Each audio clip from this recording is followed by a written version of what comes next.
आप देख रहे हैं लाइव इंडिया हर पल। पश्चिम बंगाल और असम में बीजेपी की जबरदस्त जीत के बाद बिहार में 7 मई को पटना के गांधी मैदान में सम्राट कैबिनेट का विस्तार होने जा रहा है। इसको लेकर भारतीय जनता पार्टी के प्रदेश अध्यक्ष और विधायक संजय सरावगी ने बड़ा बयान दिया है। उन्होंने कहा कि 7 मई को पटना के ऐतिहासिक गांधी मैदान में सम्राट कैबिनेट का विस्तार किया जाएगा। इस मौके पर भव्य शपथ ग्रहण समारोह आयोजित होगा, जिसे पार्टी बड़े शक्ति प्रदर्शन के रूप में भी देख रही है। संजय सरावगी ने कहा कि इस कार्यक्रम में देश की शीर्ष राजनीतिक हस्तियां शिरकत करेंगी। प्रधानमंत्री नरेंद्र मोदी, केंद्रीय गृह मंत्री अमित शाह, भाजपा के राष्ट्रीय अध्यक्ष नितिन नवीन, बिहार के पूर्व मुख्यमंत्री नीतीश कुमार और केंद्रीय स्वास्थ्य मंत्री जेपी नड्डा समेत बीजेपी के कई वरिष्ठ नेता इस समारोह का हिस्सा बनेंगे। इसके अलावा पार्टी के राष्ट्रीय स्तर के कई पदाधिकारी भी शामिल होने की संभावना जताई जा रही है।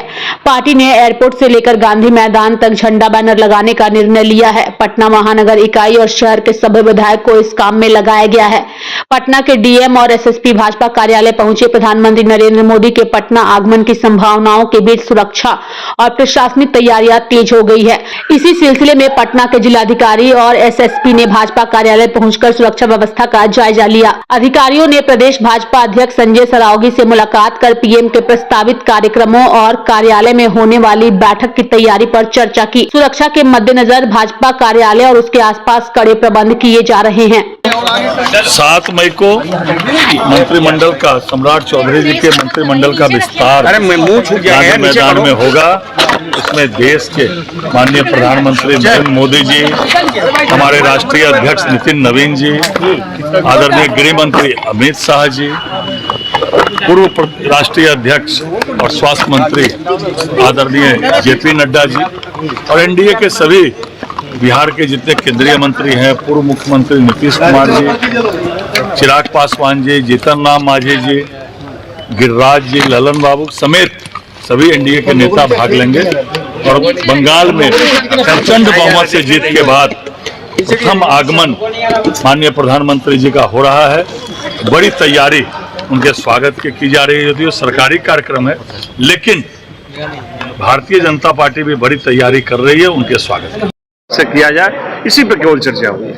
मंत्रिमंडल में किन-किन विधायकों का नाम आगे नहीं, ये तो आप जानते हैं, कोई भारतीय जनता पार्टी का ये अपना एक तरीका है कि जिनको मंत्री बनना है वो कल शाम को ही उनको खबर जाएगी, उनको पता चलेगा कि कौन मंत्री बने। नहीं, फोन कॉल आने शुरू हो गए, जिनको आए होंगे वो बताएंगे। बीजेपी के कितने चेहरे होने जा रहे हैं अभी के विस्तार में? ये तो सारे शीर्षक नेतृत्व बताएंगे। जैसा हम लोग भी आपके माध्यम से जो सुन रहे हैं, उसमें तो 16 की बात चल रही है। युवा चेहरों को भी मौका मिलेगा? निश्चित रूप से मिलना चाहिए। आपका नाम आ रहा है?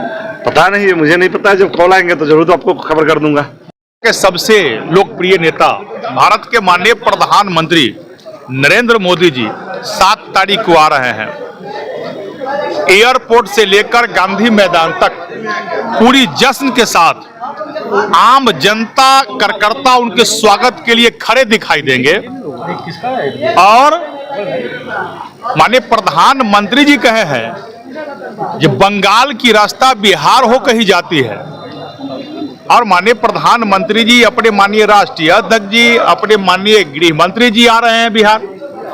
और जब बंगाल का रास्ता बिहार होकर ही जाती है तो आपने देखा जब बंगाल में और 3 राज्यों में प्रचंड बहुमत के साथ भारतीय जनता पार्टी की जो सरकार बनी है, उसके बाद बिहार मंत्रिमंडल के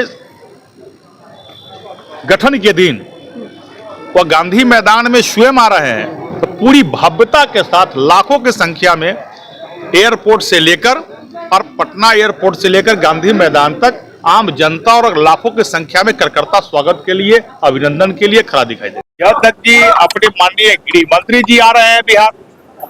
और जब बंगाल का रास्ता बिहार होकर ही जाती है तो आपने देखा जब बंगाल में और 3 राज्यों में प्रचंड बहुमत के साथ भारतीय जनता पार्टी की जो सरकार बनी है, उसके बाद बिहार मंत्रिमंडल के गठन के दिन वह गांधी मैदान में स्वयं आ रहे हैं। तो पूरी भव्यता के साथ लाखों की संख्या में एयरपोर्ट से लेकर और पटना एयरपोर्ट से लेकर गांधी मैदान तक आम जनता और लाखों की संख्या में कार्यकर्ता स्वागत के लिए, अभिनंदन के लिए खड़ा दिखाई देगा। बंगाल में जो झटका लगा है ममता दीदी को, इसका असर किस तरीके से देख रहे हैं बिहार में? इसका भाई ममता दीदी को बंगाल के जनता ने इस बार का अंतिम चुनाव उनको अंतिम ताबूत का किल साबित कर दिया। जो उनकी अहंकार, जो उनकी निरंकुशता, जिस प्रकार सनातन और हिंदू धर्म के साथ मान सम्मान के साथ खिलवाड़ करना, केंद्र सरकार की योजनाओं को बंगाल में लागू नहीं होने देना और जिस प्रकार वहां भय का, डर का वातावरण बनाए हुए रखे थे, इस कारण बंगाल के जनता ने उन्हें नकार दिया है। और जब बंगाल के जनता ने नकार दिया तब समझ सकते हैं बंगाल और बिहार शपथ ग्रहण समारोह का जो समय है बिहार में वो 7 तारीख को है और भव्य रूप से उस शपथ ग्रहण समारोह होगी। क्योंकि 22 मार्च 1912 को से पहले बंगाल और बिहार एक ही था और 22 मार्च 1912 को प्रेसिडेंशियल रूप के बाद बंगाल से बिहार की बंटवारा हुई। आज संजोग ऐसा है जो बिहार में भी शपथ ग्रहण समारोह और बंगाल में भी शपथ ग्रहण समारोह होगी और दोनों जगह हम समझते हैं देश के माननीय प्रधानमंत्री जी, हम लोग को राष्ट्रीय अध्यक्ष जी के आधुनिक भारत के लौह पुरुष कह सकते हैं, गृह मंत्री जी, सब लोग का आगमन होगा। ये बिहार के लाखों कार्यकर्ताओं के लिए, करोड़ों कार्यकर्ताओं के लिए उत्साह और पर्व के समान। युवाओं में कितना वेटेज दिया जा रहा है युवाओं? आपने देखा है बिहार के एनडीए के सरकार ने स्पष्ट कहा है कि 1 करोड़ युवाओं को नौकरी और रोजगार देंगे और अभी देश के माननीय प्रधानमंत्री जी ने कल ही कहा है जो युवाओं को जो उत्साह, प्रथम कैबिनेट के बैठक में पश्चिम बंगाल में तो आयुष्मान भारत योजना लागू होगा ही, लेकिन वहां के युवाओं को भी रोजगार कैसे मिले और उन्होंने बिहार का भी चर्चा की है और कहा है बंगाल जाने की रास्ता बिहार हो कही जाती है। कोई बिहार सरकार बनी या बंगाल सरकार बनी, पूरे देश में युवाओं के प्रति देश के माननीय प्रधानमंत्री का जो विजन है, लक्ष्य है, संकल्प है, वह युवाओं को रोजगार और नौकरी जो पूरी तरह मिले, इसका संकल्प ले। जीत की, सभ्य जीत की जब हम बात करते हैं तो हम भारतीय जनता पार्टी की एक राजनीतिक दल की तरह जीत की बात नहीं करते हैं।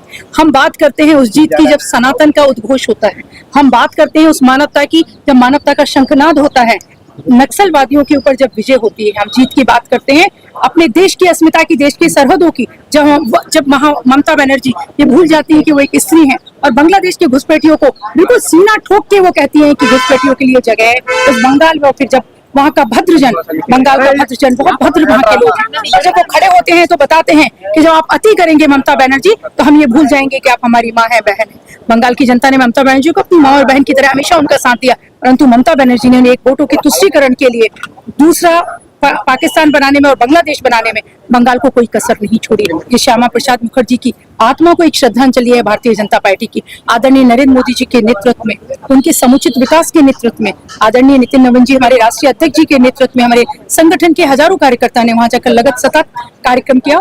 उसकी एक ये जीत है और ये आप में से हर व्यक्ति की, देश के हर नागरिक की जीत है जो अपनी आने वाली पीढ़ियों के लिए एक सुरक्षित प्रदेश बनाना चाहता है, एक सुरक्षित भारत बनाना चाहता है, जिसकी सरहदें सुरक्षित हो, जिसकी संस्कृति सुरक्षित हो। ये वही महिला है जिन्होंने दुर्गा पांडाल, जो सबसे ज्यादा दुर्गा पांडाल प्रिय होते हैं बंगाली लोगों को, उनमें नमाज पढ़वाई, जबरदस्ती उनको बंद कराया। तो वहां के लोगों ने बता दिया, क्योंकि जो महिलाएं हैं, आप बंगाल की महिलाओं को विशेष से मैं कोटि कोटि प्रणाम करना चाहती हूँ उनके चरणों में एक नागरिक होने के नाते, क्योंकि संस्कृति की वाहक होती है महिलाएं, और जब संस्कृति की वाहक को लगता है कि संस्कृति खतरे में है, उनकी सरहदें खतरे में है, तो वो वोट के माध्यम से ऐसे ही अपना इंतकाम लेती हैं, जो हमारी बंगाल की बहनों ने लेकर दिखाया। कितना हास्यप्रद है, कितना हास्यप्रद है। जब वो चुनाव जीतती रही तो लूटा है।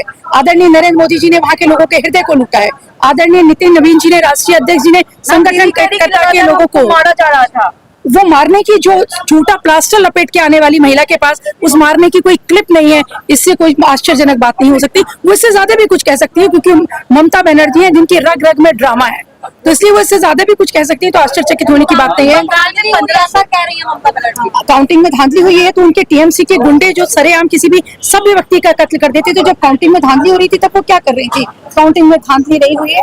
अब विजन स्पष्ट हो गया बंगाल के भद्रजनों का, वहाँ की बहनों का, जिन्होंने तय कर लिया है। आप खुद कल्पना करिए, आप सारे बुद्धिजीवी लोग हैं, पत्रकार लोग हैं, आप कल्पना करिए हमारी सरहद सुरक्षित नहीं, हमारे घर की महिलाओं की अस्मिता सुरक्षित नहीं, हमारी जिंदगी सुरक्षित नहीं, और ममता बनर्जी सोचती थी कि उनको हमेशा ऐसे वोट मिलता रहेगा, तो ये संभव नहीं, क्योंकि ये भारत की भूमि है जहाँ वसुधैव कुटुंबकम के साथ हम जीते हैं, अपनी सनातन परंपरा के साथ। पर जब इस पर वज्रपात किया जाता है तो फिर सुदर्शन चक्र चलता है अंतिम 99 गलतियों के साथ, और वही ममता बनर्जी किसी के साथ हुआ। क्या कहेंगी, जहाँ जा रहे हैं वहाँ सुथरा साफ करवा दें? मैं हमेशा उनके विषय में एक बात कहती हूँ कि उन्हें कोई राजनीतिक, नैतिक, सामाजिक अधिकार नहीं कि वो कुछ भी कहें, और मुझे हमेशा उन पे एक सहानुभूति और दया आती है, जिसके पास इतनी बड़ी लेगेसी थी, जिनके पिता ने येन केन किसी भी तरह से येन केन करके एक बड़ी सा वोट बैंक को अपनी तरफ कर लिया था, और वो वोट बैंक भी वो संभाल कर नहीं रख पाए, क्योंकि उन्होंने समझा ही नहीं कि वो अब नई पीढ़ी में आ गए हैं। लाठी को तेल पिलाना और अपने युवाओं को भड़काना कि आप सिर्फ एक भावनात्मक उनको अपील करके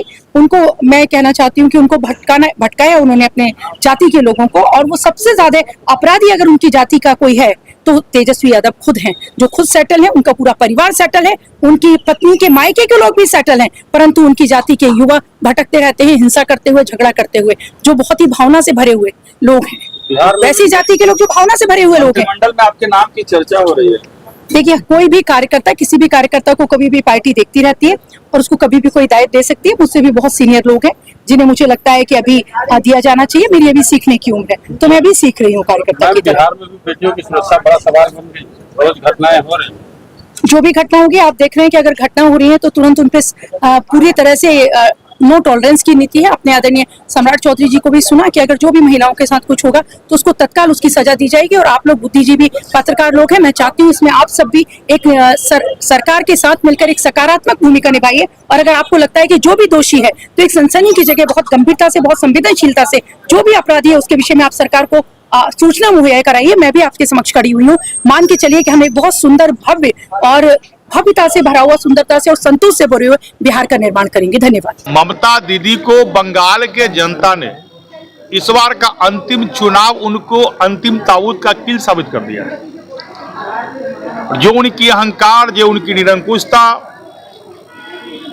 जिस प्रकार सनातन और हिंदू धर्म के साथ, मान सम्मान के साथ खिलवाड़ करना, केंद्र सरकार की योजनाओं को बंगाल में लागू नहीं होने देना, और जिस प्रकार वहां भय का, डर का वातावरण बनाए हुए रखे थे, इस कारण बंगाल के जनता ने उन्हें नकार दिया है। और जब बंगाल के जनता ने नकार दिया तो आप समझ सकते हैं बंगाल और बिहार शपथ ग्रहण समारोह का जो समय है बिहार में वह 7 तारीख को है, और भव्य रूप से वो शपथ ग्रहण समारोह होगी। क्योंकि 22 मार्च 1912 को से पहले बंगाल और बिहार एक ही था, और 22 मार्च 1912 को प्रेसिडेंशियल रूट के बाद बंगाल से बिहार की बंटवारा हुई। आज संजोग ऐसा है जो बिहार में भी शपथ ग्रहण समारोह और बंगाल में भी शपथ ग्रहण समारोह होगी, और दोनों जगह हम समझते हैं देश के माननीय प्रधानमंत्री जी, हम लोग को राष्ट्रीय अध्यक्ष जी, भारत के, आधुनिक भारत के लौह पुरुष कह सकते हैं, गृह मंत्री जी, सब लोग का आगमन होगा। यह बिहार के लाखों कार्यकर्ताओं के लिए, करोड़ों कार्यकर्ताओं के लिए उत्साह और पर्व के समान।